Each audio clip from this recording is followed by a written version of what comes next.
Well, really excited, proud of our team, man. I thought they played a really good game.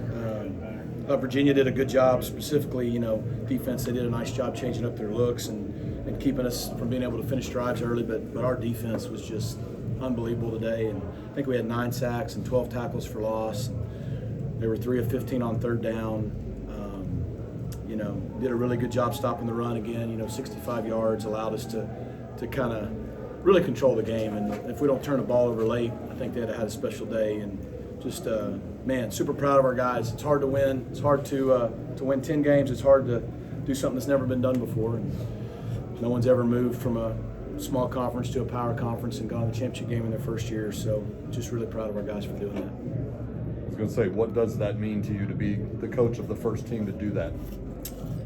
I'm really proud of them. I'm humbled, man. I'm happy for them. Like, I had this thought Friday, like, I'm going to miss a lot of these guys. Like,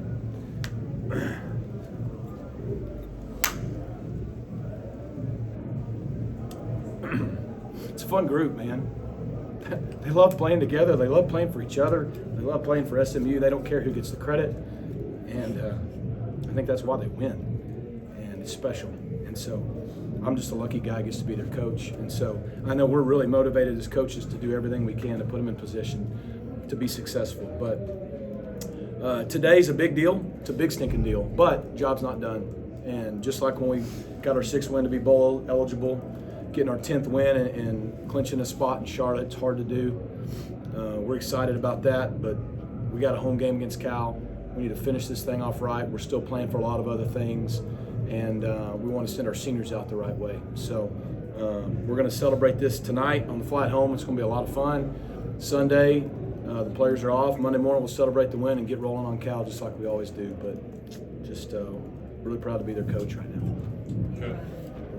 You choose to extend yesterday with SMU. What is it about this season that makes you see this program a part of your long-term future and wanting to stay here? I mean, it doesn't have anything to do with this season, although this season's awesome, and it's the vision. It's what we all knew could happen.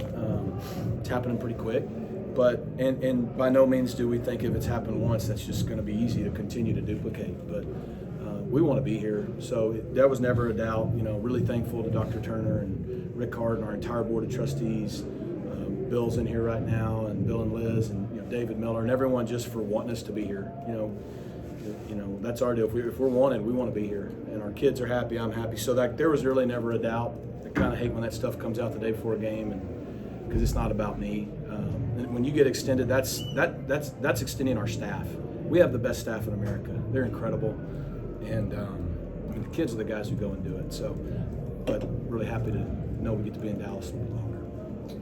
Coach, how do you balance staying healthy for the ACC Championship and getting ready for Cal next week? Yeah, I mean, I think some years you'd say, man, maybe hold some guys or what. No, I mean, there's college football playoff rankings that come out every Tuesday, and they got a tough job to do, and we got to keep winning. And we put ourselves in a position. There's 2 guaranteed games left in our season. If we win one of them, I know we're in. If we win the other one, we still might be in. If we win them both, we're in. So we got to find a way to. And again, every time it gets hard, like today was hard. Knowing what's at stake. For the first time, our guys know, man, if we win, we clinch a spot in the championship game, and they did it. So we just got to continue to be able to stay tunnel vision, focus on the week at hand. Cal's a good football team. I know they got a game going right now, but you look at what they've done. I think they've got 5 one-score losses this year, and probably 3 just because they couldn't make a field goal inside 40 yards. So, they're a problem, and we're going to have our hands full. And we also want to continue to keep the winning way. So it'd be great to finish undefeated in the conference, win the regular season outright, and continue to hopefully, impress the committee and put ourselves in a position for a bid no matter what happens in the championship game. Nine sacks of Calandria today. Just again, the defensive line. What can you say about their plan today and some of the plays that they made? Well, it's good to have Elijah Roberts back. It's good to have the depth we had. I know I haven't seen all the numbers. I know Turbo had a big day, and 9 sacks, 12 tackles for loss against a guy who's hard to tackle. Probably against me back there, it's 16 sacks, right? So, at least the older me. And so. You can't say enough about them. In the first half, I think the second drive, we had a really good drive offensively. And then we just kind of sputtered for a while. We went down and missed a field goal. I think we went down, I don't know what else we did. But And they just kept stopping them. They stopped them on a 4th and short. They held them to a field goal miss. They stopped them on another 4th down. Allowed us to get the lead up to where it was at the half. 17-0, probably should have been about 24. But, and same thing in the second half. You know, the guy makes a great interception on Kevin on the first one. I mean, it's an incredible play.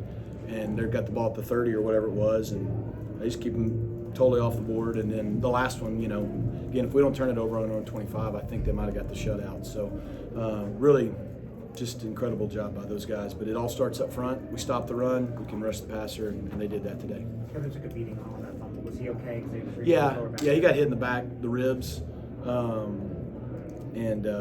Again, he was able to come back in. And if it was anything serious at all, especially with the score, he wouldn't have gone in to hand the ball off. So he should be fine. Do you have any early thoughts on your possible opponents in the ACC Championship game? No, I saw already Miami won, so we won't know till next week, right? So here's what we know: we're in it, and we know we're going to get a chance to play for it. I don't think our guys are going to have any trouble getting ready to play for that game. We need to focus on Cal. So it's awesome to have that ticket punched and to be able to play free next week without that pressure of, you know, everybody asking, hey, if you don't win, is this going to be a big collapse or something? We don't have to worry about that, but we do have to worry about Cal. And, you know, we need to keep our momentum going into that game. But it doesn't matter if it's Miami or Clemson. Both of those teams are top 12 caliber teams for a reason, and year in, year out in it. So we're going to have our hands full, but we're going to focus on Cal. Any update on Jordan Hudson? And, Yeah. and just he also had another strong day, I felt Yeah. like, before he left. So. Yeah, he's playing well. I mean, I think the last 3 weeks are Jordan, Moochie, and Keyshawn, and of course Ryder Dance, but our outside receivers have really stepped up big. You know, people are starting to now try to stop the run with Brashard and Kevin. It's getting a little bit harder, but then we're getting the one-on-ones, and they're still playing off, and those guys are just making really good plays. And he got dinged on the one that they reviewed, and I don't know the extent of it. They wouldn't let him play in the second half, but he was out there very alert with the guys in the huddle every play. He seemed fine to me, so you know, I'll find out more probably tomorrow. Usually Sunday, Monday, I get a little bit better clarity on how severe it is in terms of availability for next week, but I don't think it's long term. After everything Jordan's given you, especially in the last few weeks, when he left the game today, how did that change the play calling, the scheme that you were able to use? Well, it just hurt our depth because with Romello being out, now Jordan's out, we're down to really Moochie and Keyshawn on the outside. And so for two reasons. One, when we got up 20, especially when we got up 26, we really slowed the game down and huddled more and just to slow it down, make sure we weren't getting our signals picked and all that. And just, you know, we wanted to run it better than we did. But we were really trying to eat some clock, keep our defense off the field a little bit, and again, it becomes a math problem at this point. You're up 26, like they only get so many more shots at it unless you do what we did and fumble one and give it to them. So we slowed it down for two reasons, but that was one of them. Like just Moochie and Keyshawn, we wanted to give them some breathers in between plays when we could, and so that's the biggest thing. It didn't affect the play calling in terms of the aggressiveness. It was more the depth, and then the scoreboard dictated it. You had a good group of fans in the corner there. Just what does it mean to have that support on the road, and just your thoughts on the overall SMU community and what they're maybe feeling right now? It's awesome. I mean, we played here today. We played at Louisville. We played at Stanford. We played at Duke. And in all four of those games, there were many times throughout the game where I hear the chants of SMU from our crowds on the road. That's special. And so I think our fans have shown we'll travel in our first year in the league, and we've already shown what we can do at Ford Stadium. And look, we need our fans. Saturday's a big deal, and I know it's Thanksgiving weekend. The kids are out of school, and people travel and all that. Thanksgiving's Thursday, right? Turkey coma's Friday. Saturday at 2:30 at Ford Stadium's for the Mustangs. And so we need everybody to get back into Dallas. We need everybody in Dallas to come watch SMU play.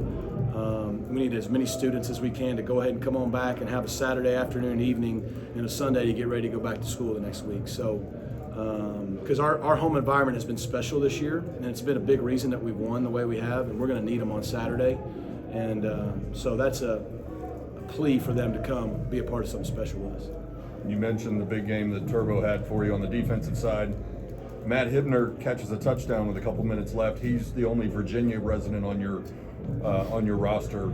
Any part of that play call simply the fact that he had friends and family in the stands? No, it wasn't, honestly. I mean, I do know he's from here, but I never thought about it till you just told me this week. So, contrary to popular opinion, that stuff kind of doesn't enter up here this time of year. But, I'm kind of because we had him wide open right before half, and Kev missed him. And Matt has been so good. And I think Matt, he's got another year. I think the way he's playing this year, if he comes back and has a good year, I think Matt's going to play on Sundays. I think he's a really good all-around player.